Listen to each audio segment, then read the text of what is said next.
Cheers, everybody. Welcome back to another beer review. Now, yesterday I was in the Bear and Bottle, and every time I go to the Bear and Bottle, I go in there with the best intentions to buy certain beers.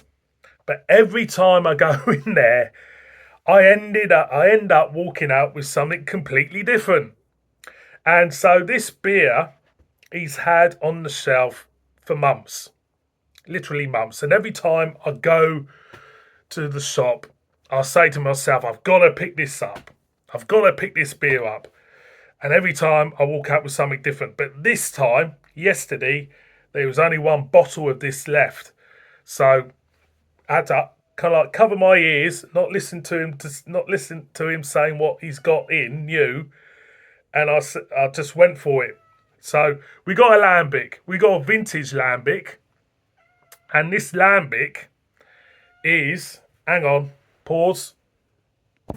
Now, this lambic is matured in oak barrels. Now, these oak barrels at the Boon Brewery are, 1880. I think they were built in 1880s, made in 1880s, from the period of 1880 to 1914. So these are old barrels.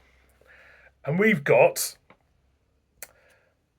I don't know about the pronunciation on these. I'm just going to show you the label. I'll do it on all of them. It's coming in at 8%. There you go. 2017 is the year. So what are we in now? Oh, good 5 years. It says traditional Belgian, I'm going to try and say it, Geuze. Strong beer, 100%. Spontaneously fermented lambic aged for a minimum of 3 years in oak barrels, re-fermented in the bottle. So he's had this on the shelf, also in the bear and bottle, for about 3 months. Well, more than that, ever since I've been going in there. And I can see there's a clump of stuff at the bottom. But to me, I think this beer is going to be absolutely sensational. I do. I just really do. I just think this is going to be an absolute belter. So, without further ado, let's crack it open. Now, I've got a lambic. Also, I'm going to be doing a review in another lambic coming up. I think I'll be doing that maybe. I might do that tomorrow, actually. So, I just love the style. I just do. I just do. I just love them. So let's be careful with this. So I don't want it. Oh, it's getting mad. Is it getting mad at me? No. I was gonna go woof. So I better put this away. Otherwise, there'll be a vet spill. There'll be someone who'll eat it. We don't want that, do we? So let's get the whiff. Ooh. Clovey for me. Clovey, funky cloves. I'm getting a funky clovey type of whiff. It smells gorgeous. It does. I love that smell. Old Belgian farmyard smell, should I say. So let's pour it out like you do. Make a good job of this, JB. No mucking about, old son. I think I'm doing pretty good for. So let's get all this goodness, get this all whisked up at the bottom. Go on. Oh, there it goes. And again. There she is.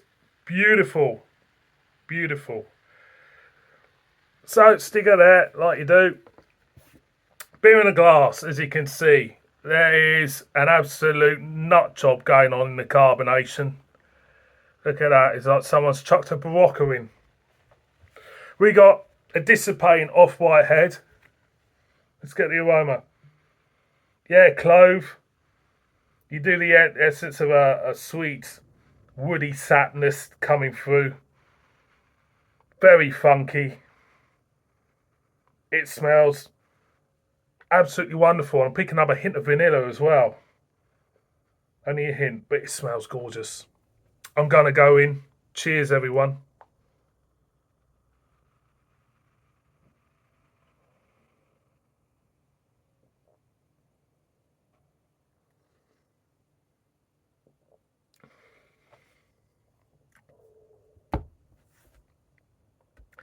I love it. Lovely. Lots going on. There's a vineness. There is a vineness. Straight away. That vineness is connected to the mouthfeel for me. There's a funky, herbaceous type of note in there. There's a tangy lemon, a hint of white grape, a hint of clove, a hint of vanilla. Only little hints, but intertwined together gives you a nice all-round flavour. It really, really does. I'll go in again.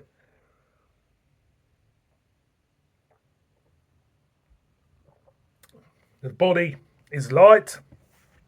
There's a slight sour edge on the back end. But you could also say there's a slight bitter edge. There's a bitter lemon there as well. I mean, it's beautiful. 8%. You don't get any 8%. No alcohol burn or anything. Totally hidden.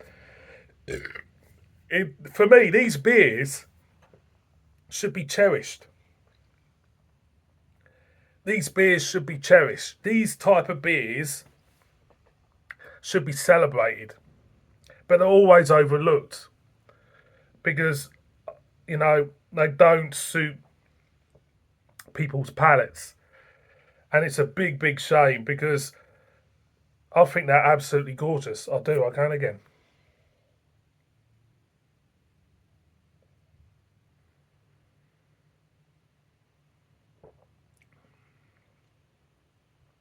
Hint of spicy fruit.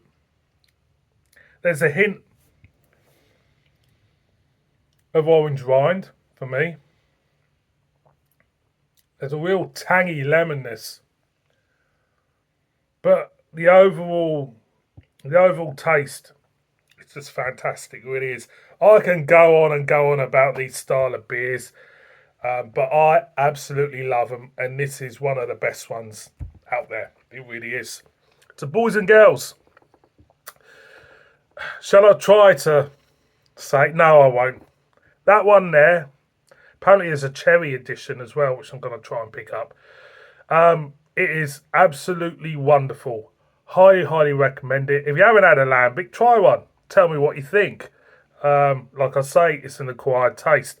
So, yeah, it's beautiful. Absolutely wonderful. Get yourself down to the Bear and Bottle. No, you can't because I haven't got any left. See you on my next one. Bip, bip.